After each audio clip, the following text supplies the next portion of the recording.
Hello, my name is T. I'm a certified lymphedema physical therapist, and I get a lot of questions on lymphedema, the treatment, and how to manage it. So I decided to create a series on what lymphedema exactly is and different treatment options for it. So subscribe to the channel for more videos in this series and on treatment of other conditions. Now, before we can discuss exactly what lymphedema is, we need to take a step back and review the circulatory system so that it all makes sense. Because everybody thinks about arteries and veins, but the lymphatic system works right along with those systems and is a vital part of the body. So let's first talk about the arteries and veins.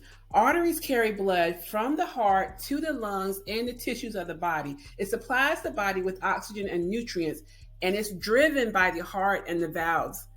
The veins return that blood back from the tissues in the body back to the heart and the lungs, removing carbon dioxide and small waste products from the tissues. Now, the veins return 85 to 90% of the fluid from the tissues. Keep that in mind because the lymphatic system is what comes in to do that other 15% of the fluid from the body. So now let's talk about the lymphatic system. As you can see from the illustration, the lymphatic system runs right along with the arteries and the vein. And the vessels are actually very similar to the veins, but they have thinner walls to allow larger molecules to permeate through, because what happens is it circulates protein-rich fluid throughout the body, and it's kind of like the cleanup system of the body because it's going to collect cell waste, foreign bodies, antibodies, bacteria, fungi, and viruses. So that's why this system is so important in the immune system, and it kind of cleans up all the extra stuff that gets left behind that the vein can't carry back.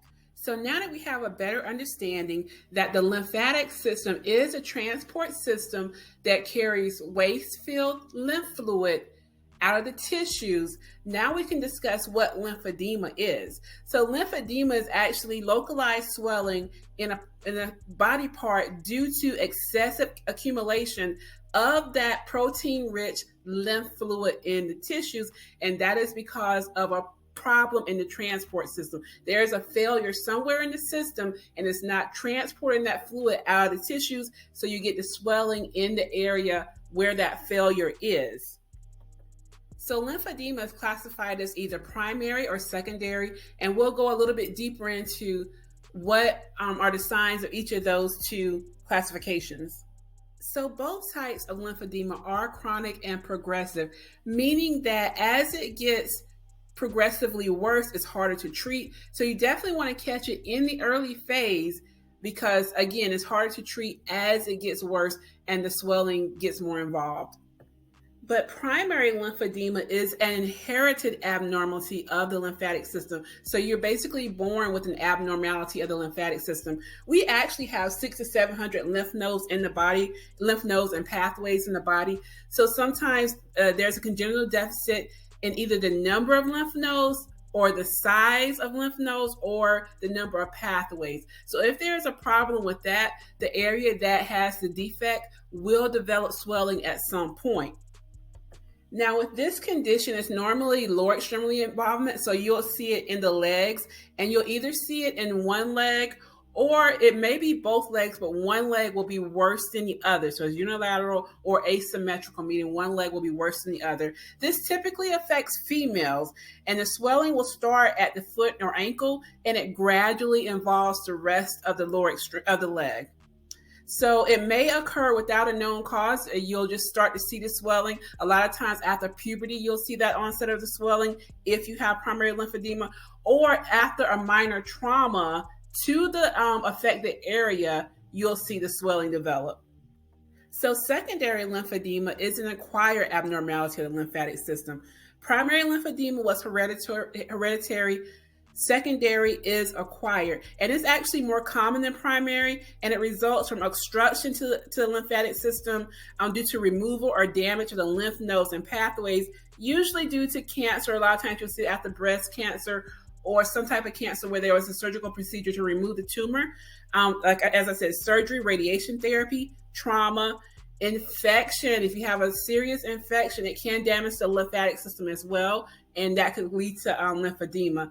And chronic venous insufficiency. So if you have chronic swelling of your legs due to problems with your veins, If that is ongoing and untreated, it can cause lymphedema to develop. And if you have large tumors in a certain area, the pressure from those tumors can cause problems as well. So, because of the many causes of this type of lymphedema, it can affect anywhere in the body. You can see it in the arms or the legs, the face, neck, trunk, or even the genitals, which is a hard case to treat. But yes, this type can be seen in any part of the body. So let's wrap up the first video in this series discussing the symptoms that you will see with lymphedema. A lot of time people complain of feeling of fatigue, heaviness, pressure, or tightness in the affected area.